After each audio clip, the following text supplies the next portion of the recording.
Frederick Austerlitz, better known as Fred Astaire, was an American dancer, singer, actor, and choreographer who made a lasting impact on both stage and film.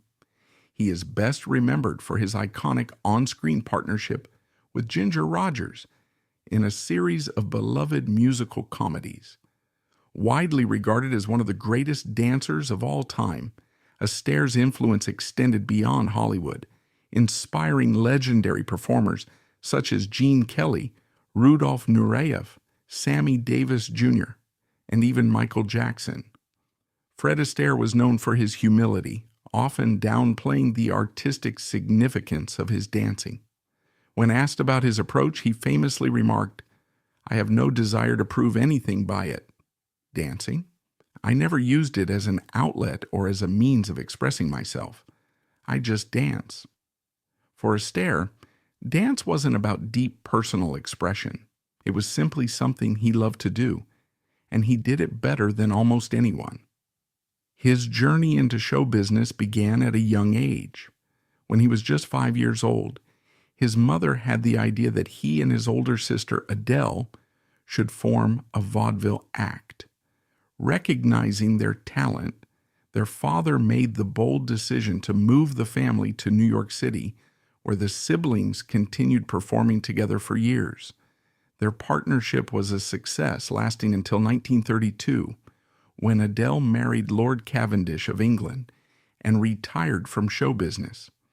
What's remarkable is that despite becoming one of the most celebrated dancers in history, Astaire never took formal dance lessons as a child. Instead, when he and Adele started their act, he simply watched her movements and mimicked them, a skill that came to him with astonishing ease. The siblings were originally born Austerlitz, a name inherited from their Austrian father.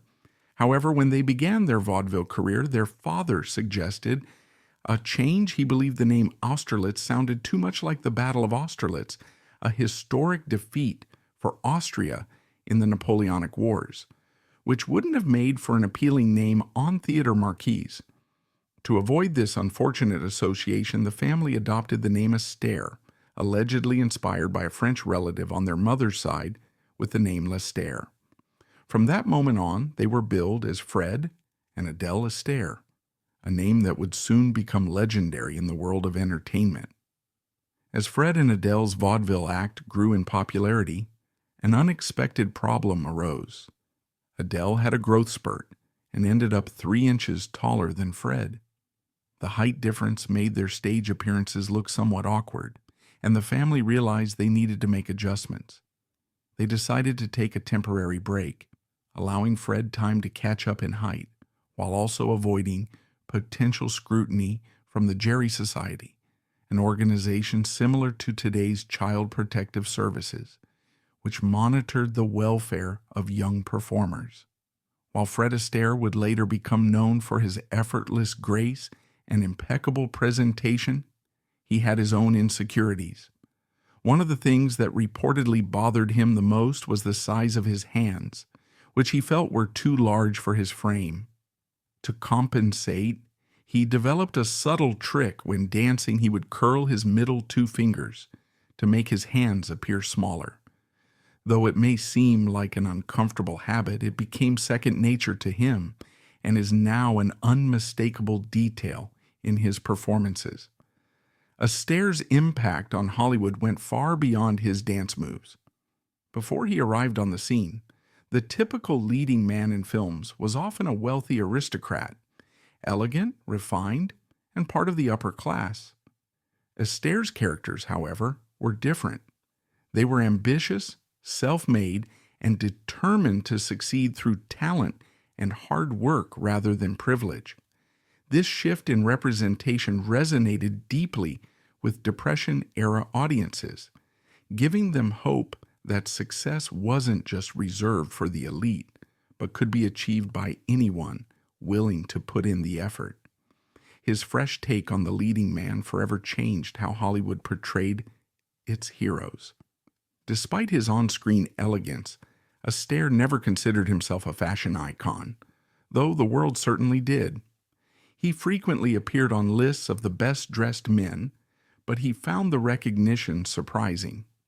In a 1957 interview with GQ, he humbly remarked, "It always comes as a surprise to me. I never think of myself as spick and span or all duded out, just as someone who wants to be comfortable and satisfy his own taste." His signature style, effortlessly sophisticated yet relaxed, became a defining part of his persona, proving that true style isn't about following trends, but about confidence and authenticity. Fred Astaire's signature on-screen look, top hat, white tie, and tails, became synonymous with effortless elegance and timeless style. But this wasn't just a random wardrobe choice. His inspiration came from none other than Edward VIII, Prince of Wales, whose refined and impeccably tailored fashion left a lasting impression on him. After their encounter, Astaire began frequenting high-end London retailers, carefully curating his own take on the aristocratic look. Over time, this polished, sophisticated image became an essential part of his persona, further cementing his status as a Hollywood-style icon. Although Fred Astaire eventually became the bigger name, his rise to individual stardom wasn't immediate. During their vaudeville years, his sister Adele was actually the more popular of the two.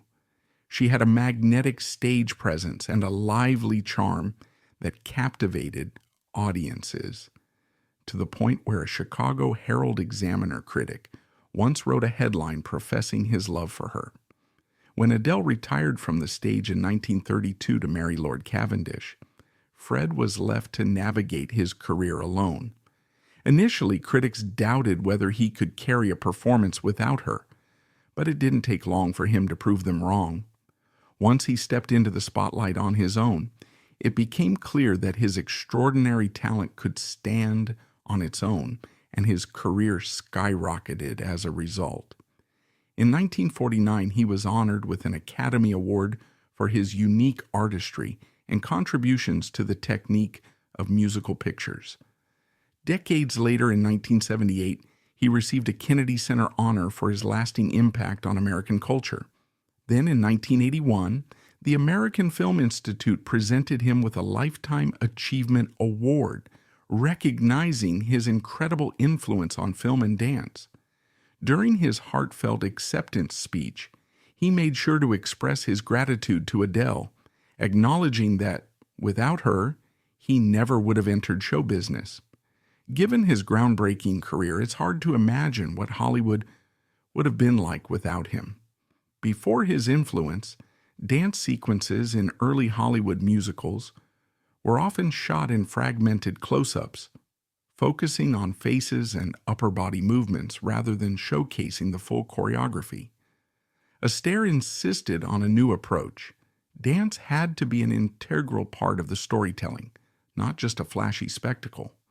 He also introduced a more effective way of filming dance, ensuring that both dancers were fully visible in the frame, allowing audiences to appreciate the beauty of the movement from head to toe.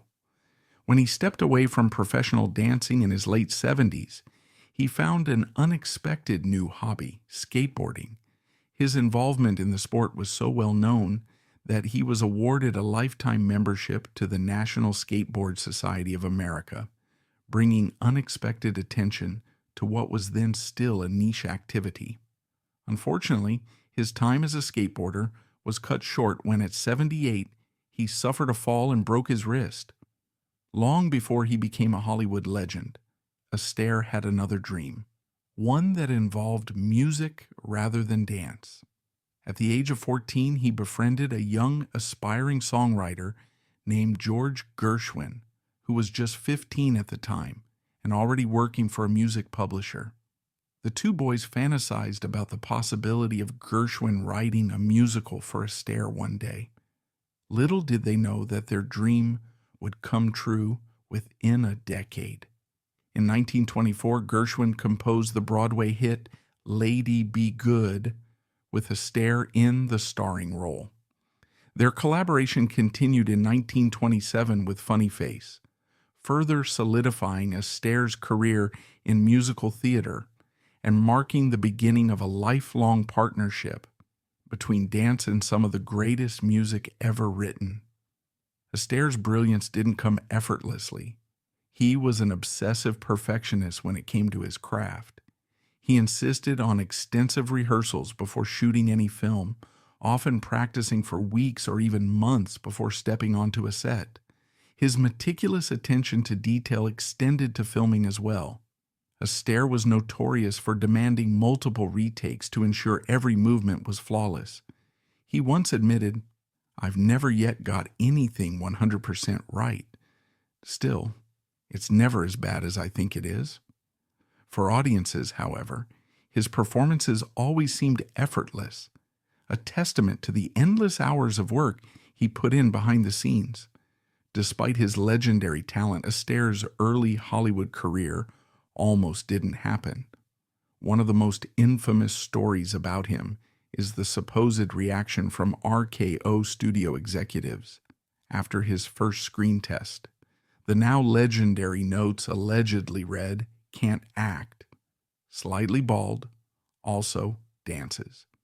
Fortunately, the real decision-maker, producer David O. Selznick, saw beyond the dismissive critique.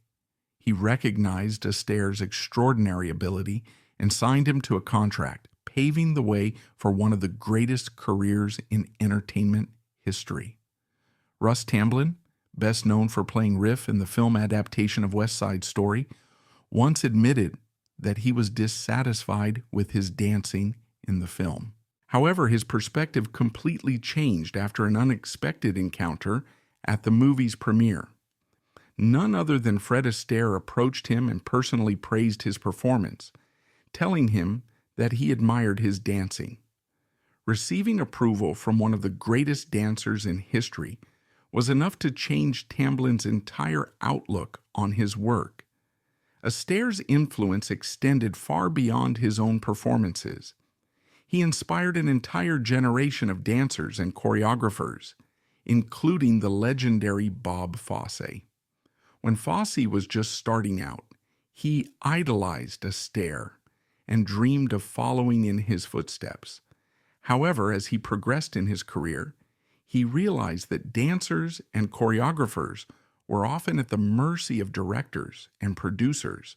Determined to have more creative control, he eventually shifted his focus to directing, where he pioneered a unique and revolutionary style that would leave a lasting impact on musical theater and film. Astaire's encouragement also had a profound effect on young performers, including singing in the Rain star Debbie Reynolds. In her memoir, Reynolds recalled the immense pressure she faced when cast in the iconic musical. Given just 3 months to learn how to dance, she found the process overwhelming and physically exhausting. One day, after struggling through rehearsals, she collapsed under the piano in tears. At that moment, a voice interrupted her sobbing, asking why she was crying. When she looked up, she realized it was Fred Astaire. Instead of offering empty reassurances, he invited her to watch him rehearse for Royal Wedding. As Reynolds observed him struggle, get frustrated, and even express anger at himself while perfecting his routines, she had a revelation. If dancing was difficult for Astaire, then it was hard for everyone. Realizing that even the greatest dancers had to push through challenges, she found the motivation to keep going and ultimately delivered one of the most memorable performances of her career. Despite being regarded as the ultimate dance partner, Astaire occasionally met his match. One of his most skilled on-screen partners was Eleanor Powell, widely considered one of the greatest female tap dancers of all time. Powell's unmatched technical ability made her a standout in Hollywood, but it also made dancing with her uniquely challenging. Even Astaire admitted that keeping up with her wasn't easy. In one interview, he praised her talent but confessed, "I love Eleanor Powell, but she dances like a man. She's a remarkable dancer, but she has a very mannish style, and she's a little big for me." In the grand finale of Top Hat, Fred Astaire used a cane as a prop, playfully attacking the supporting dancers as part of the choreography. To prepare for the scene, the costume department provided 13 identical canes, assuming they would be more than enough. However, Astaire's perfectionism quickly put that assumption to the test. Frustrated whenever he made a mistake, he had a habit of snapping the canes in half. His demand for perfection was so intense that the crew began to worry they would run out of canes before the scene was completed. Fortunately, they managed to finish filming just in time using the very last cane. Even the most legendary performers have their own idols, and for Astaire that honor went to tap dancing brothers Fayard and Harold Nicholas.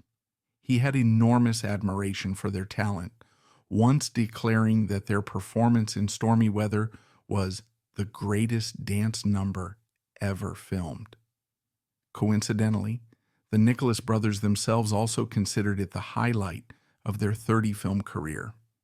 Coming from a perfectionist like Astaire, such high praise spoke volumes about their extraordinary skill. While Fred Astaire and Gene Kelly are often regarded as the two greatest dancers of the 20th century, their on-screen collaborations were surprisingly rare. The first time they danced together was in the 1945 musical revue Ziegfeld Follies, where they performed a George Gershwin number that Astaire had originally danced with his sister Adele in the 1927 Broadway musical Funny Face. Their second and final collaboration came 31 years later in the 1976 film That's Entertainment 2, which also marked Astaire's last film appearance. When the 77-year-old Astaire agreed to narrate and appear in That's Entertainment 2, he made one request. He wouldn't have to dance. After a lifetime of performances, he felt it was time to step away from the physical demands of choreography. However, once he was reunited with Gene Kelly, old habits took over. The two legends couldn't resist the opportunity to perform together one last time, and Kelly choreographed a song and dance routine for the film. It was a fitting tribute to their shared legacy, proving that even after decades in the industry, Astaire's passion for dance was impossible to suppress. Fred Astaire wasn't originally supposed to star in the classic musical Easter Parade. The role had been set for Gene Kelly, but fate had other plans. While playing volleyball, Kelly suffered a broken ankle and had no choice but to drop out of the production. Knowing the film needed a strong leading man, he reached out to Astaire and asked if he would step in. At the time, Astaire had already retired, but the opportunity to work with Judy Garland was too tempting to pass up. Without hesitation, he agreed to take on the role, proving that even in retirement, his love for dance and performance remained strong. Astaire and Ginger Rogers had been one of Hollywood's most iconic on-screen duos, but all partnerships eventually run their course. After completing The Story of Vernon and Irene Castle in 1939, they parted ways professionally, not reuniting on screen again for another decade. Rogers was eager to break away from musical comedies and pursue more dramatic roles, while Astaire wanted the freedom to work with different dance partners rather than being permanently tied to one co-star. Though he went on to perform with other talented dancers such as Rita Hayworth and Sid Charisse, none of his later partnerships could fully recreate the magic he had shared with Rogers. Their chemistry was truly one of a kind. Even after his passing, Astaire's legacy was fiercely protected. His widow, Robin Smith, made it her mission to ensure that his name and image weren't exploited without her approval. Over the years, she filed multiple lawsuits to prevent unauthorized use of his likeness, fighting to preserve the dignity of his work. However, in 1997, she made an exception, allowing footage of his dancing to be digitally modified for a series of vacuum cleaner commercials. While the decision was controversial among fans and film historians, it marked a rare instance where Astaire's image was used outside its original context with his family's approval.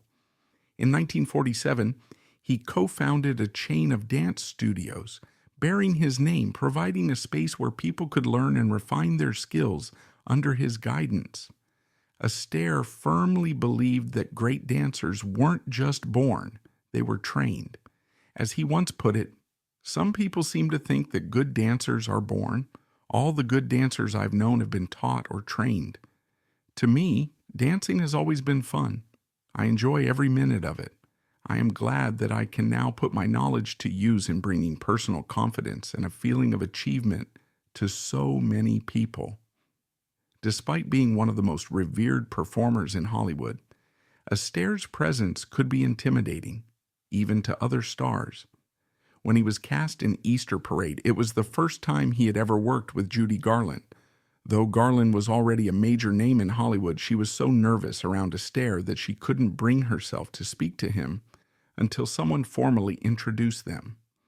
It was a rare moment of vulnerability from an actress known for her larger-than-life stage presence.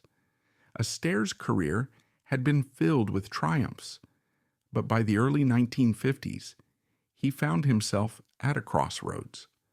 His role in the 1953 film The Bandwagon was eerily reflective of his real life. In the movie, he played Tony Hunter, a fading star struggling to reclaim his place in show business. At the time, Astaire was 54 years old, and his own career was facing a period of uncertainty. Though he remained an icon, the golden age of Hollywood musicals was beginning to wane, and younger stars were stepping into the spotlight. The film served as an unintentional autobiography, capturing both the struggles and resilience of a man who had spent decades at the top. Astaire's influence extended beyond his performances. His collaborations with songwriters helped shape some of the most memorable music in Hollywood history. Irving Berlin, one of the greatest American composers, admitted that he wrote differently when composing for Astaire. He saw the songs he created for Astaire Rogers films as dance music, ensuring that both the rhythm and lyrics complemented the movement. Many of his lyrics even referenced dancing itself, reinforcing the idea that Astaire wasn't just a performer. He was the very embodiment of music in motion. Martial arts legend Jackie Chan credited both Astaire and Gene Kelly as major inspirations for the fight choreography in his films. He admired how their movies showcased long, uninterrupted sequences of dance without relying on excessive camera cuts or special effects.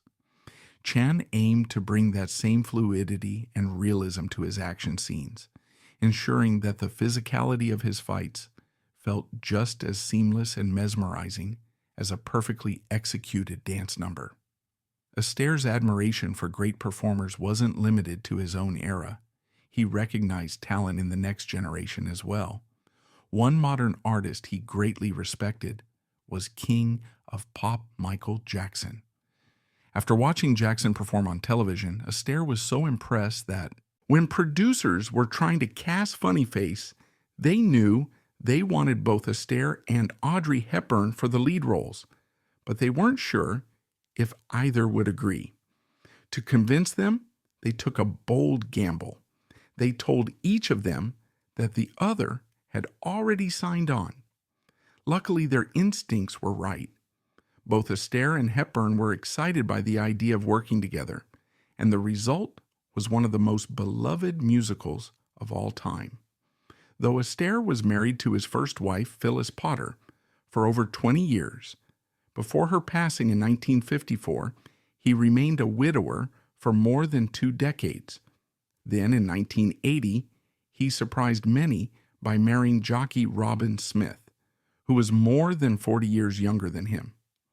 While their age difference raised eyebrows, they shared a deep passion for horses, which became the foundation of their relationship.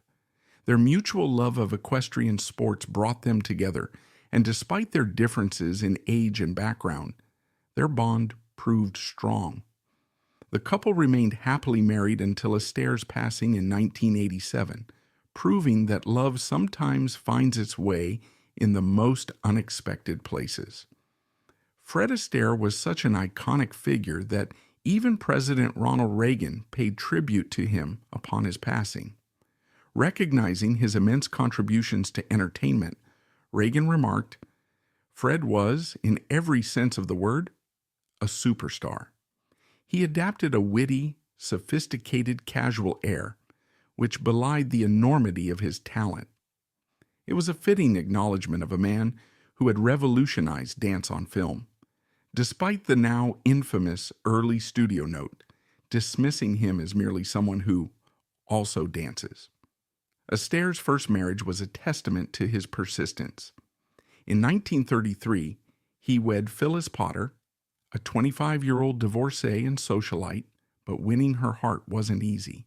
He pursued her for 2 years, despite strong objections from his mother and sister, who disapproved of the match. Undeterred, Astaire remained devoted to her, and their marriage proved to be a loving and stable union. They had 2 children together and remained married for 21 years, until tragedy struck in 1954 when Phyllis passed away from lung cancer. Her death devastated him, marking one of the most difficult periods of his life. Throughout his career, journalists loved to fabricate a rivalry between Astaire and Gene Kelly, who was nearly 20 years his junior. When Astaire announced his retirement in 1946, rumors swirled that he had stepped away because he couldn't keep up with Kelly's more athletic, energetic style of dancing. In reality, nothing could have been further from the truth. Astaire retired because he was grieving the loss of his wife and had neither the desire nor the emotional strength to continue working. Astaire's talent and star power made him an in-demand leading man, and studios were eager to pair him with Hollywood's brightest stars. His collaboration with Judy Garland in Easter Parade was a massive success, and MGM was eager to reunite the two for another film. Their first attempt came with The Barkleys of Broadway, but Garland, who was simultaneously filming The Pirate, was struggling with health issues and frequently missed work. Ultimately, the studio had no choice but to remove her from the project, replacing her with Ginger Rogers. A second attempt to bring Astaire and Garland together came in 1950 with Royal Wedding, but once again, tragedy struck. Garland suffered a severe mental health crisis and was unable to complete filming. MGM was forced to release her from her contract, and Jane Powell was brought in as her replacement. While both films went on to be successful, fans were left wondering what could have been had Astaire and Garland been able to reunite on screen.